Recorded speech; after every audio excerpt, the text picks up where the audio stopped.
Vamos então à propriedade 10, ou à regra 10, né? Ela é bastante simples de dizer também, tá? É simplesmente isso aqui. O determinante da matriz transposta de A é igual ao determinante de A. Então, se você tiver uma matriz, digamos, 1, 2, 3, 4, né? O determinante dessa matriz é igual ao determinante da transposta dela, né? Então, seria o determinante, né? Bom, se eu usei aqui essas faixas, esses traços, né? Já é determinante, né? Tá? Então, o determinante dessa matriz é igual ao determinante do transposto, que é o quê? O que era a linha vira coluna, né? E o que era a linha vira coluna, né? Então, basicamente, 1, 2 vira coluna 1, 2, a linha 3, 4 vira coluna 3, 4. Ok? Então, é isso que diz essa propriedade. Vamos checar para o caso ABCD, né? ABCD. Vocês lembram como é que é o determinante disso aqui? Né? O determinante é igual a AB menos BC. Né? E se você transpor, como é que vai ficar? Né? Se você transpor, você vai ter AB, né? Que era a linha AB vai virar a coluna AB, e a linha CD vai virar a coluna CD. Né? Vamos ter o quê? AD menos BC. Tá? Então, para o caso 2, isso aqui está claro.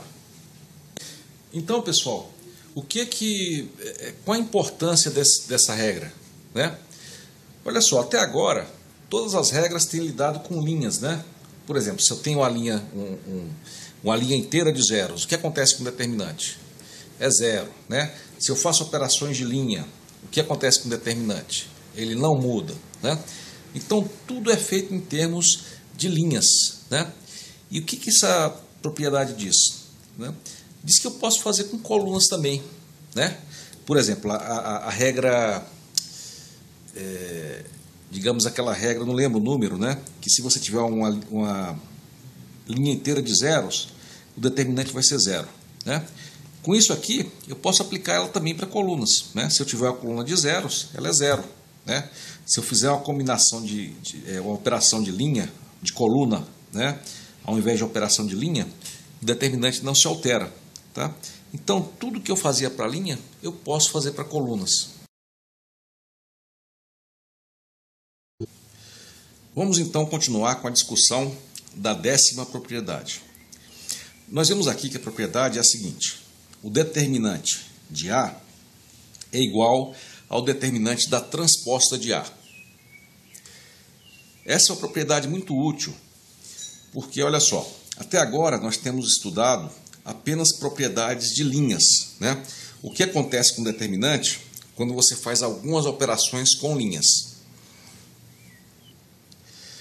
E com essa propriedade, a gente avança um pouquinho mais, porque tudo que era possível, que valia para as linhas, passa a valer também para as colunas. Por exemplo, numa propriedade dizia que quando você tinha uma linha de zeros, o que acontecia? Vocês lembram? Pois é, quando tinha uma linha de zeros, então o determinante era zero. Com essa propriedade, olha só, se você tiver uma linha de zeros, o determinante é zero. Quando você passa para a transposta, você passa a ter uma coluna de zeros, e o determinante se mantém. Então, quando você tem uma coluna de zeros, o determinante também é zero. Então, a propriedade vale, né? Então, tudo que você fazia nas propriedades de 1 a 10, de 1 a 9, passa a valer simplesmente trocando a palavra linhas por colunas, né? Lembra que vocês faziam operações de linhas e quando você fazia essas operações o determinante não mudava? Pois é, isso vale também para operações de colunas, ok? Então, essa propriedade tem essa utilidade, que é grande, né? E pode ter várias aplicações. Vamos ver mais um exemplo, pessoal, de aplicação, né? Vocês se lembram da propriedade 2? Né? Na propriedade 2, vamos ver aqui um exemplo, né? Se você tivesse a matriz A, B, C, D, tá? E suponha que seja uma matriz com determinante não nulo, né? Vamos então ver, suponha que você conhecesse o determinante, né? O que acontecia quando você trocava uma linha, né, permutava duas linhas, né? Então, se você calculasse o determinante ao invés de AB, CD, de CD, AB. Todos lembram o que acontecia? Isso, o sinal invertia, né? Então, quando você calculava o determinante e você permutava, o sinal do determinante invertia, ok? Agora eu queria fazer outra pergunta, né? Vou fazer aqui embaixo. Suponha, por exemplo, que você tivesse uma matriz, digamos, de novo, ABCD. ABCD. Aí eu queria perguntar para vocês, o que acontece se você permuta as colunas ao invés das linhas, né? Então, você passasse a ter CD, AB. O que é que vocês acham que acontece? Ok, é simples, né, pessoal? Eu vou fazer o seguinte, eu vou partir dessa aqui, né? Eu vou dizer o seguinte. Vamos supor que você tivesse essas colunas aqui, né? Eu vou fazer o caminho inverso, né? O que acontece se eu transformar isso aqui para transposta? O que vai acontecer? Vai ficar CD, né? AB. Ok? Fiz a transposta aqui e você sabe que o determinante é o mesmo, né? Porque o determinante da transposta é o mesmo que o determinante da matriz, tá? E agora aplicamos aquela propriedade, né? Que quando você permuta as linhas da matriz, né? AB, CD, você fica com o sinal menos, né? E aí depois você desfaz isso aqui, né? Você retorna, desfaz a transposta, né? Então você vai ter menos AC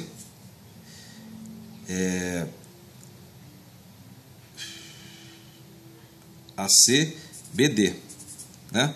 Então, basicamente o que eu fiz foi o seguinte, né? Eu calculei a transposta, apliquei a transformada, a propriedade 2 e desfiz. Então, dá para ver com esse argumento bem simples e baseado nessa propriedade, né, que se você permutar duas colunas, o que você faz é trocar o sinal do determinante.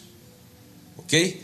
Então, basicamente, a grande utilidade dessa propriedade é que tudo que valia dessas propriedades do determinante para operações de linha passa a valer também para operações de coluna. No caso aqui da propriedade 2, assim como você permutando linhas, você invertiu o sinal do determinante, também se você permutar colunas, você também muda o sinal do determinante. E quanto à demonstração dessa propriedade usando as outras propriedades de 1 a 9? Bem, pessoal, essa demonstração não é difícil, ela é até bastante simples. Só que ela envolve uma operação que é a chamada decomposição LU, que é você decompor a matriz em uma matriz triangular inferior e uma matriz triangular superior. Na verdade, vocês já fizeram essa operação, mas de uma forma um pouco diferente do que está aqui, tá? Vocês já fizeram a mesma coisa e essa decomposição LU é simplesmente uma representação matricial do que vocês já tinham feito, tá? Se vocês já soubessem isso aqui, eu faria essa demonstração aqui em 20 segundos. Mas como vocês não viram, e eu ia levar pelo menos uns 20 minutos, ou seja, uns 2 vídeos para explicar, então eu vou pular essa explicação, tá? Essa demonstração. Eu não acho que é essencial agora. Mas seria fácil, tá? Se alguém tiver alguma dúvida né, nas próximas aulas e quiser realmente saber, é só me procurar que a gente vê como fazer isso aqui. Realmente é bem simples, ok? Pessoal, antes de entrar na seção mais importante desse capítulo sobre determinante, eu queria fazer algumas considerações. Especificamente, eu queria falar um pouquinho mais sobre a propriedade 2, né? Só como exemplo, né, imagine que você tem aí uma matriz 3x3. Eu não vou nem desenhar os números, né? E vamos supor que você saiba o determinante, né? E que não seja nulo, né? Que seja um determinante, por exemplo, positivo. Aí eu pergunto, o que acontece com o determinante se você trocar a linha 1 pela linha 2, se você permutar? O sinal vai para quanto? Vai para negativo. E se você permutar depois a linha 1 pela linha 3? Aí vai para positivo normalmente. E assim por diante. Ok? Também, por exemplo, vamos chamar aqui agora uma matriz 2x2, né? 2x2. Né? Vocês lembram, né? Se o sinal fosse positivo, se você permutar a linha 1 pela linha 2, né? Ele vai para negativo. Né? E se você permutar de volta a linha 2 pela linha 1, para a linha 1, ele vai para positivo. Então, pessoal, se você fizer uma troca, o determinante muda de sinal. Se você fizer duas, volta para o sinal mais. Se fizer 3, vai para o sinal menos. 4 vai para o sinal mais e assim por diante. Se fizer 7 modificações, vai para o sinal menos. Né? 8 para o sinal mais. Agora eu queria perguntar uma coisa. Será possível, vamos supor que você com 7 trocas na matriz, será que é possível que com 7 trocas você consegue fazer a matriz voltar para o original? Né? Vamos lá.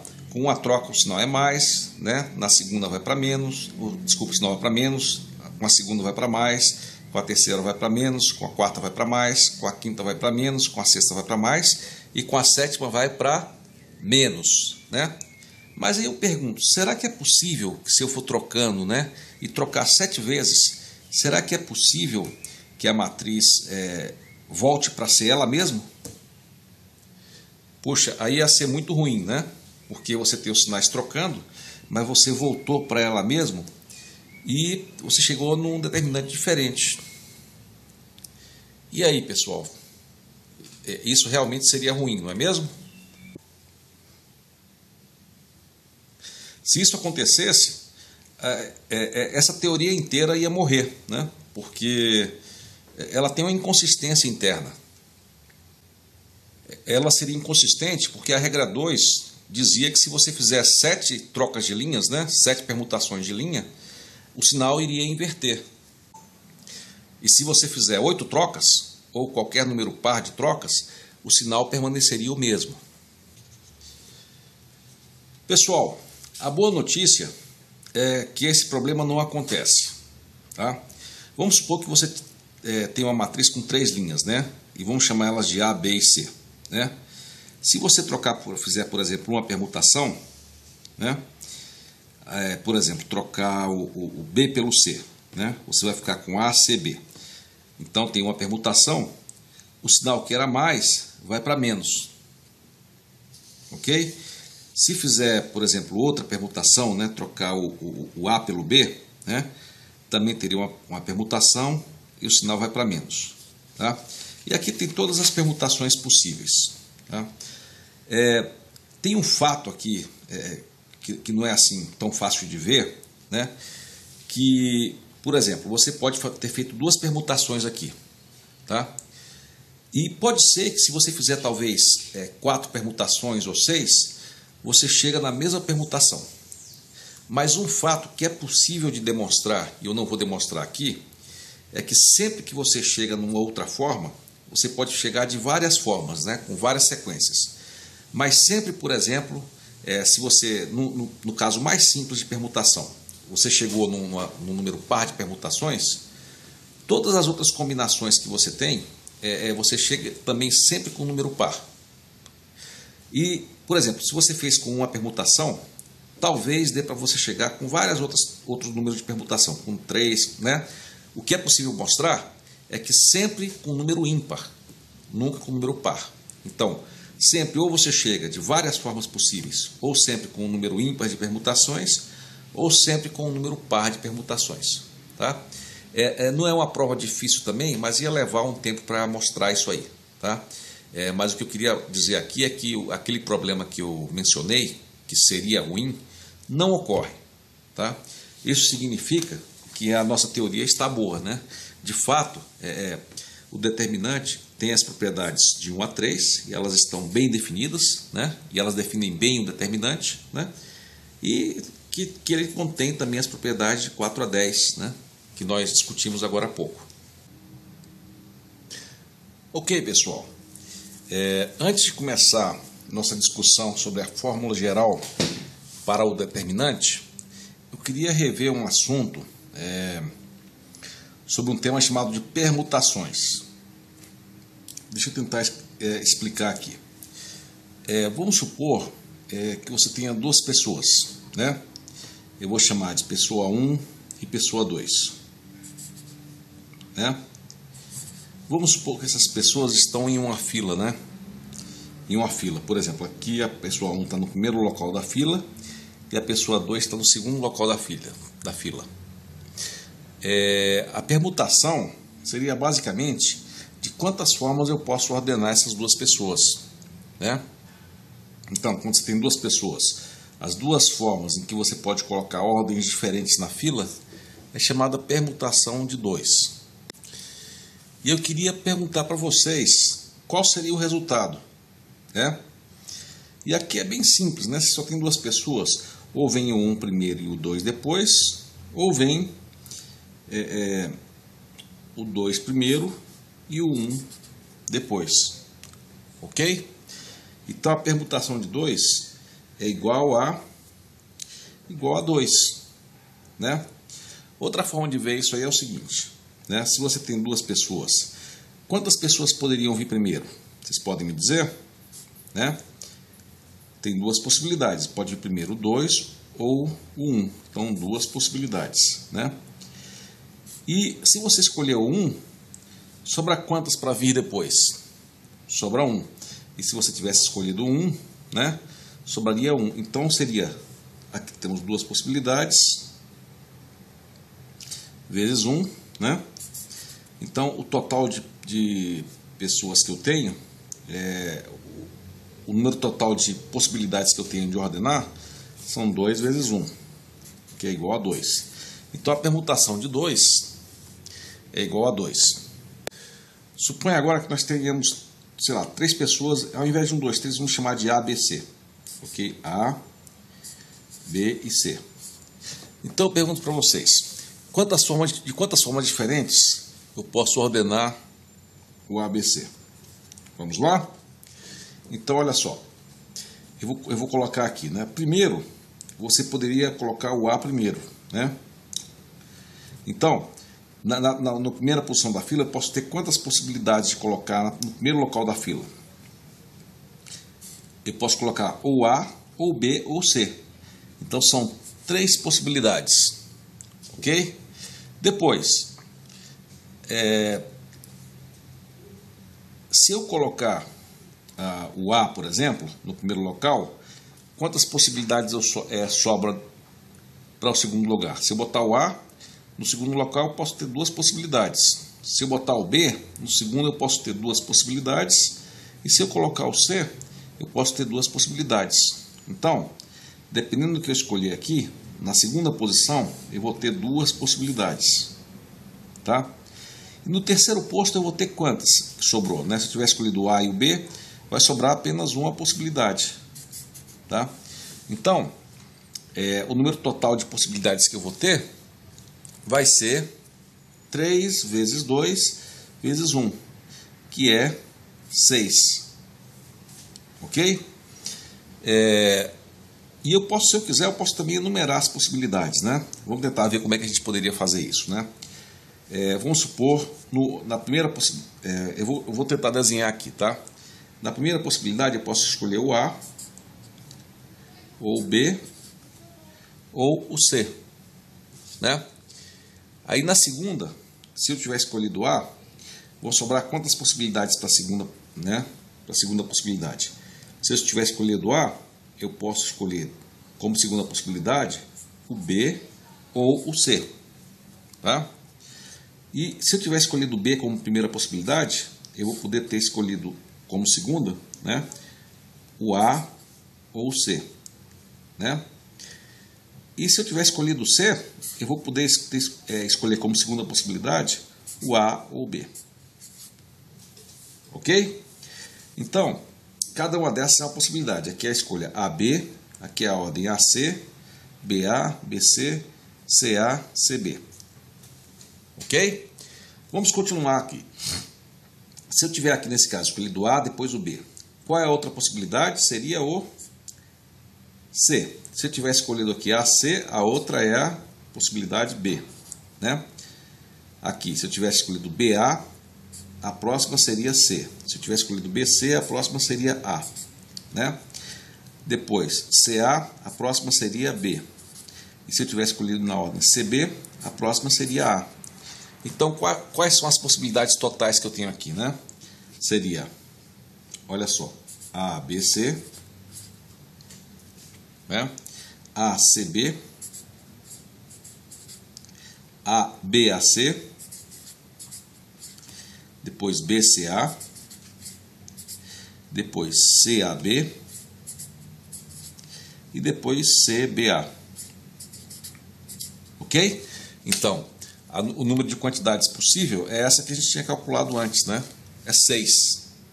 Ok? Então, a permutação dos 3 é dada por 6. Tá? Então, pessoal, sempre que você tem, digamos, por exemplo, N elementos, né, ou 3 elementos, tá? O número de permutações possível é dado por 3 vezes 2 vezes 1.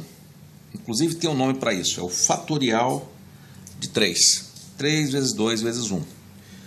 Por exemplo, o fatorial de 2 seria quanto? 2 vezes 1. O fatorial de 4 seria o que, pessoal?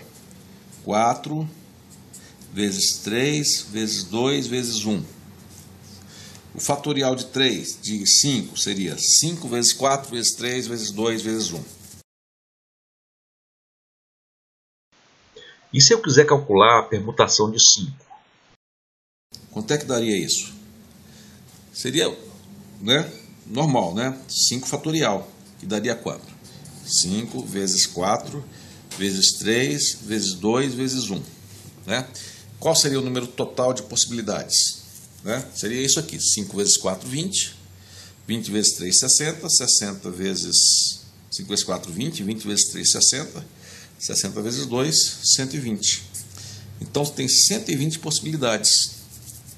Tá? E se eu tivesse que enumerar todas, eu teria que fazer aquela árvorezinha que eu fiz. Né? Por exemplo, se eu tivesse 5, né? Por exemplo, A, B, C, D, E. Tá? Então, eu teria as primeiras possibilidades. Seria A, B, C, D, E. Né? Aí no A, se eu tivesse escolhido A, eu teria quantas possibilidades na próxima? Né? Seria B, C, D, E. O B seria A, C, D, E. Se eu tivesse escolhido o C como primeira, o próximo poderia ser o A, B, D, E. Né? E assim por diante. Né? Então, as possibilidades aqui seria 5 vezes 4. Né? Depois eu teria uma ramificação com 3, com 2 e com 1. E se eu fosse pegar cada um deles, eu posso listar todas as possibilidades. Então esse é um método sistemático para eu tentar listar todas as permutações possíveis. Ok, pessoal? Então isso aqui foi uma revisão de como calcular todas as formas possíveis de ordenar um certo número de objetos. Né? Se você tiver um número n qualquer, qual seria o número de permutações possíveis do número n? Seria n fatorial, né? Que é n vezes n menos 1, vezes n menos 2, né? Até chegar em 1. Ok? E nós vamos usar um pouco esse resultado bem simples daqui a pouco, no próximo vídeo. Pessoal, até agora esses vídeos sobre determinante foram um pouquinho árduos, né? Porque a gente teve que ver os fundamentos para poder realmente entrar mais efetivamente na teoria do determinante. Mas eu espero que isso tenha valido a pena, porque na próxima aula tudo vai fazer sentido, né? E nós vamos deduzir a fórmula geral para o determinante. Então a próxima aula vai ser a mais importante. Então eu peço agora que vocês recarreguem as baterias, né? E vamos para a próxima aula, que eu acho que vai ser bastante interessante para vocês. Nos vemos então daqui a pouco na próxima aula.